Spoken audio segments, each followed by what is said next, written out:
I would like to give the microphone to our very own Barangay Captain Honorable Lyndon Guba for his inspirational message.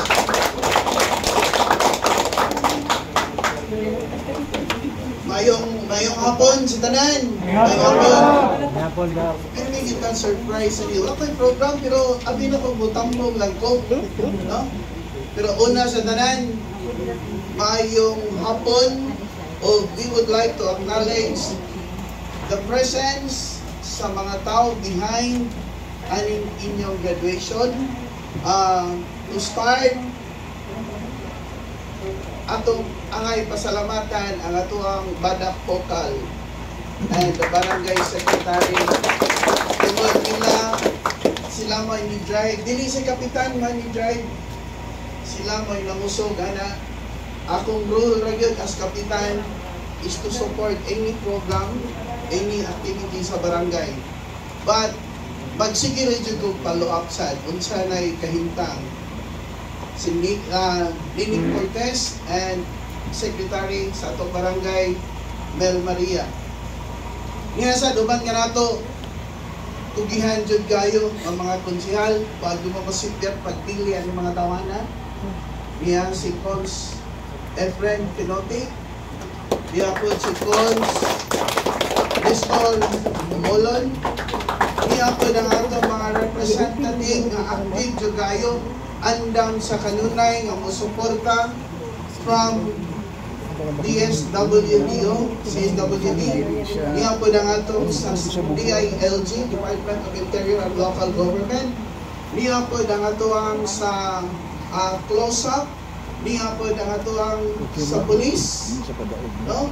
Ang facilitator na to, Sir Yurag, active jugayo, maudyo'y nag-guide o nagsuporta sa atong Badak Pokal.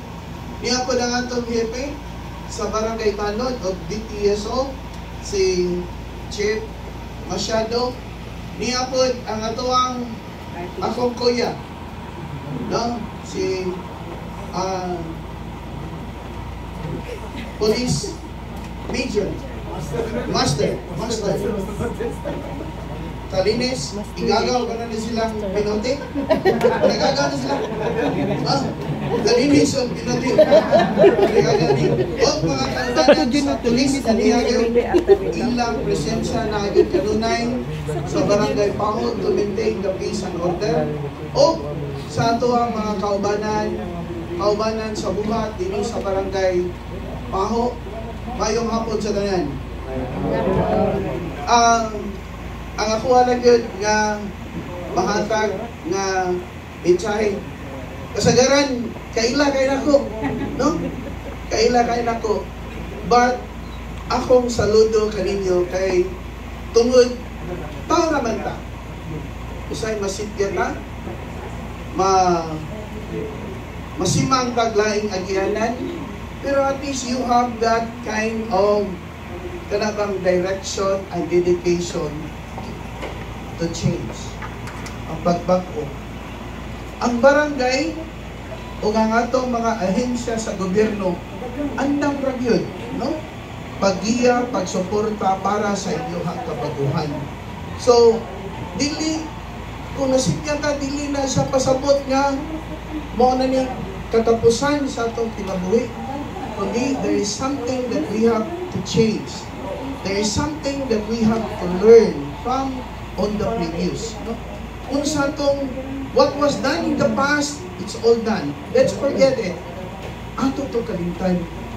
O atong mga nitong panaminan to na to, nga di na ito maayo. No? Move ka forward kay ang gobyerno andang na muaga kaninyo. O mudako-dako na yung budget sa barangay. Kung naman tanan, naroon na may trabaho. Mag-unuran yung mga barangay. O, kanina magpapila ka buklon din eh. Kanana, no? Honorarium na nas barangay.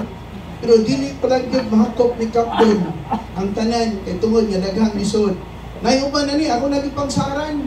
Pero, huwat-huwat ang huwat mo kalimot, ana. Ang ako na yung gitanaw is upunsaw na to, nga mapaigo na to ang atong funding sa barangay. Pero mao rin nga nagkipasalig si kapitan.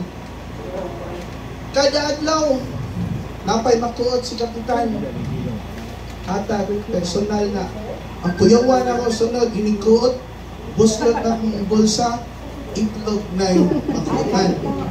No? O napang ganyan itlog. Ang katawa, signal. No? So, ato na yun, nag-prepare mi gamay mga butang para kaninyo, no? Mga graduates sa karon nga kalihukan, i-value na ninyo. Kay kung nasipya ka primero, wag ginatuyuan. Masipya ka ikaduha, ikatulo, at dinanghag na gina, tinuyuan na gina, di ba? No? So, ang atuwa lang, ako nagawag isip inyong bagong amahan sa Barangay Paho atong paningkamutan. And you can trust, you can rely na kung kaya musuporta ang barangay sa mga kalihukan masama ni ini 100% we are behind you. No? Nakaramis lo yun ninyo. Bakit alaming kami mga barangay official na nag-usap mo kay kami andang nga muagak po ninyo sa inyong kausaban o pagbago sa inyong kinabuhi. Usbon ako may musalog ninyo, no? Nga inyo diyong gipaningkamutan nga mag-usap ta. Kaya again, napay daghang chance. Napay daghang mga oportunidad nga pwede natong mahimo. Kay sayang kayo, ang kinabuhi sa tao, kausara, no? Kausara ang kinabuhi sa tao. Usay, makalimot na tahanan. Pero, atong kanunay isilsil sa atong alipatakan, atong paningkamutan nga kining atong pagbago tuloy-tuloy na. Sige, mayong hapon, daghang salamat kanila tanan.